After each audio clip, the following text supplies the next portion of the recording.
Our first instinct as parents when our toddler throws a tantrum is to reason with them.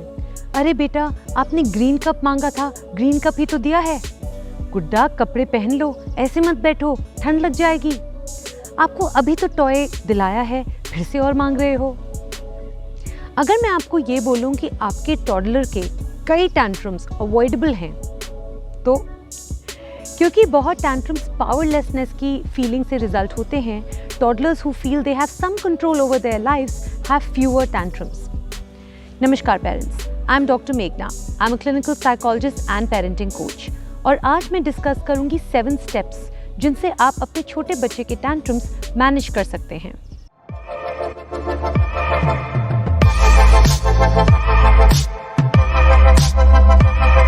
The first step is to stay calm and reconnect. आपके बच्चे का tantrum ये नहीं बताता कि वो misbehave कर रहा है। पिछले 20 सालों की न्यूरोसाइंस रिसर्च से हमें पता चला है कि when a child throws a tantrum, it's because they are dysregulated. यानी कि वो अपना गुस्सा, फ्रस्ट्रेशन, डर या कोई भी बिग फीलिंग रेगुलेट नहीं कर पाते। इसलिए वो सारी बिग फीलिंग्स टैंट्रम के रूप में निकलती है। उनकी सारी बिग फीलिंग्स जो होती हैं टैंट्रम के वे में निकलती हैं।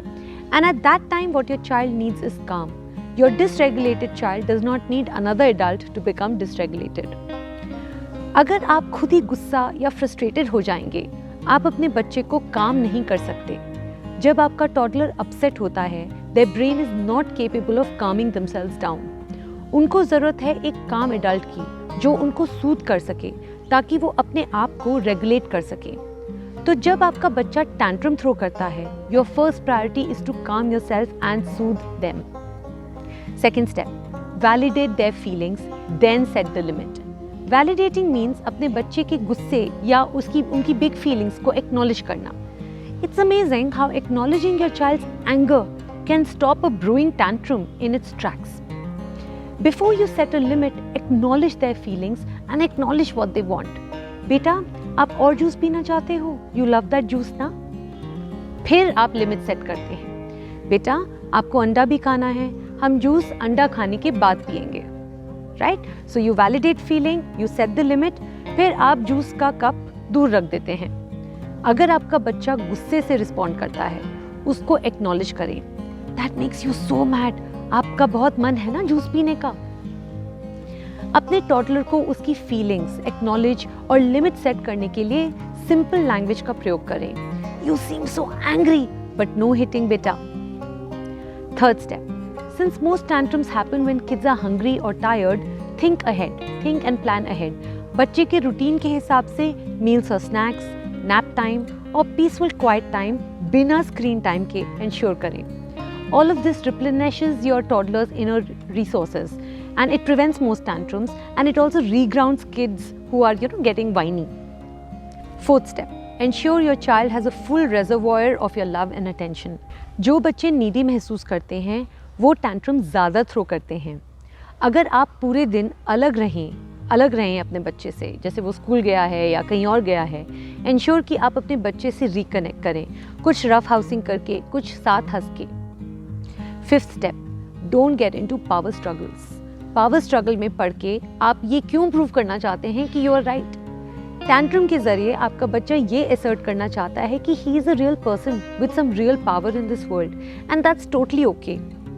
उसको नो बोलने दीजिए जहाँ तक उसकी सेफ्टी और हेल्थ या दूसरे लोगों के राइट्स कॉम्प्रोमाइज नहीं होते। Right? Sixth step, whenever your child gets angry, remember that anger is a defense against more uncomfortable feelings, जैसे कि डर, hurt, grief, vulnerability. अगर आप अपने बच्चे को हेल्प कर सकते हैं उसकी फीलिंग्स नोटिस करने के लिए, the anger won't be needed as a defense. गुस्सा आ रहा है बेटा, I know आप प्लेग्राउंड में नहीं रहना चाहते हो, अभी हमें घर जाना पड़ रहा है, बुरा लग रहा है ना? ऐसे बोलने से आपके बच्चे की फीलिंग्स वैलिडेट होती हैं। Remember, all feelings are okay, all behaviors are not okay. And finally, the seventh step, create safety. ये सोचिए कि जब हम बहुत गुस्सा होते हैं या एग्जॉस्टेड होते हैं या होपलेस फील कर रहे होते हैं, हमको सबसे ज़्यादा क्या चाहिए होता है? हमें चाहिए कि कोई हमें समझे। हमें ये नहीं चाहिए कि दूसरा बंदा भी अपसेट हो जाए। हमें चाहिए someone stronger to hold everything else together. जो हमें रीअश्योर कर सके और हमें हेल्प करे खुद को कंट्रोल में लाने के लिए, राइट? तो जब आपका बच्चा इतना अपसेट होता है कि वो फुल ब्लोन टैंट्रम में इरप्ट होने लगे, don't try to talk them out of it, don't try to reason with them. उसके पास में रहिए, चाहे वो आपको उसे छूने भी ना दे, right? He needs to know that you are there and you still love him. उसे रीज़न करने या लॉजिक यूज़ करने की कोशिश नहीं करिए। बी काम एंड रीअश्योरिंग। आपका गोल है उसके लिए सेफ्टी क्रिएट करना, ताकि वो अपनी फीलिंग्स एक्सप्रेस कर पाए। जब उसको मौका मिलेगा अपनी अपसेट फीलिंग्स को आपको दिखाने का, उसको बेहतर महसूस होगा and they will act a lot better. उसके टैंट्रम के बाद उसको हग करके उसके साथ कोजी टाइम करें, अपने बच्चे से रिकनेक्ट करने के लिए, राइट? नहीं, इससे आप उसका टैंट्रम रिवॉर्ड नहीं कर रहे हैं, उसको आपसे कनेक्शन की ज़रूरत है। और your child wouldn't have had the tantrum to begin with. And you know what else you can do after the tantrum is tell the story of what happened, ताकि आपका बच्चा समझे और रिफ्लेक्ट कर सके, जिससे उसका प्री फ्रंटल कॉर्टेक्स या थिंकिंग ब्रेन डेवलप होता है। आप कुछ ऐसा उससे बोल सकते हैं, बेटा आपको कितना मज़ा आ रहा था ना प्लेग्राउंड में खेलने में, आपको घर जाने का मन नहीं कर रहा था, जब मैंने बोला इट्स टाइम टू गो आप बहुत गुस्सा हो गए, you yelled and hit me, right? मैंने बोला नो हिटिंग और आप कितना रोए, मैं वहीं रही आपके पास, and when you were ready we had a big big hug. अब बेटर फील हो रहा है ना बेटा? प्लेग्राउंड से आना मुश्किल है, स्पेशली जब आप इंजॉय कर रहे होते हो। It's okay to feel mad, it's okay to feel angry, it's okay to feel upset. आप मुझे बता सकते हो मम्मी गुस्सा, और मैं समझ जाऊंगी, बट बेटा नो हिटिंग, हिटिंग हर्ट्स। और पता है क्या, हम कल फिर से प्लेग्राउंड जाएंगे और खूब मज़ा करेंगे। There is always more fun for us. तो ये थे 7 सुपर इफेक्टिव स्टेप्स आपके टॉडलर के टैंट्रम से डील करने के लिए। इन स्टेप्स को फॉलो करके आप अपने बच्चे में इमोशनल इंटेलिजेंस बिल्ड कर सकते हैं। अगर आपको ये वीडियो पसंद आया तो मेरा चैनल द थेरेपिस्ट मॉमी को सब्सक्राइब करना ना भूलिएगा। Thank you.